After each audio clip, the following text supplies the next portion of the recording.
ఎలా చెప్పాలో ఎమోషన్స్ నాకు తెలియట్లేదు, ఏం మాటలు తెలియట్లేదు. ఈరోజు నేను ఇక్కడ ఉన్నానంటే బికాస్ ఆఫ్ రామోజీరావు గారు. గొప్ప మనిషి అండి ఆయన. అంటే అంటే ఎంత ఇదంటే ఆయన దగ్గర నేను నేర్చుకునేది ఏంటంటే డిసిప్లిన్ అండి. ఒక టైమింగ్ మెయింటైన్ చేయడం, టైంకి రావడం, టైంకి వర్క్ చేయడం, మెయిన్ వచ్చి కష్టాన్ని నమ్ముకున్న వాళ్ళు ఎప్పుడు బాగుంటారో నాకు చెప్పేవాళ్ళు అనమాట. నేను ఎప్పుడు అడిగేదాన్ని, సార్ ఈ ఏజ్లో కూడా ఇప్పుడు వచ్చి మీరు ఆఫీస్లో ఈ రామోజీరావు దీంట్లో మనం ఇక్కడ షూటింగ్ చేస్తామన్నమాట. వెళ్తుంటే కర్టెన్ ఓపెన్ ఉంటుంది, మార్నింగ్ కరెక్ట్గా 10 o'clock ఓపెన్ ఉండేది.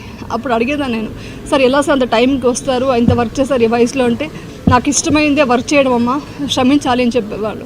అది కాకుండా ఆయన చాలా గొప్ప మనిషి అండి. అంటే మానవత్వం ఉన్న మనిషి.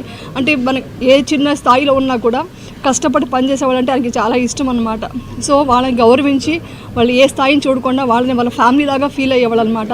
అలా ఉన్నారు కాబట్టి నేను ఇప్పుడు దాకా కూడా ఇలా ఈటీవీలో వర్క్ చేసుకుంటూ ఉన్నాను ఇప్పుడు దాకా. సో ఈరోజు నాకు ఆ మాట వినగానే చాలా షాక్ అయిందండి.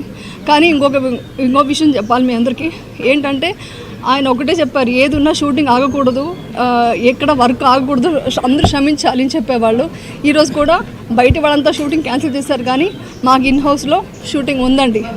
ఈ బాధలో కూడా వెళ్ళి మన కృషి మనం చేయాలి అనేది ఆయన చెప్పిన ఒక ఇన్స్పిరేషన్గా తీసుకొని ఈరోజు నేను షూటింగ్ వెళ్తున్నాను.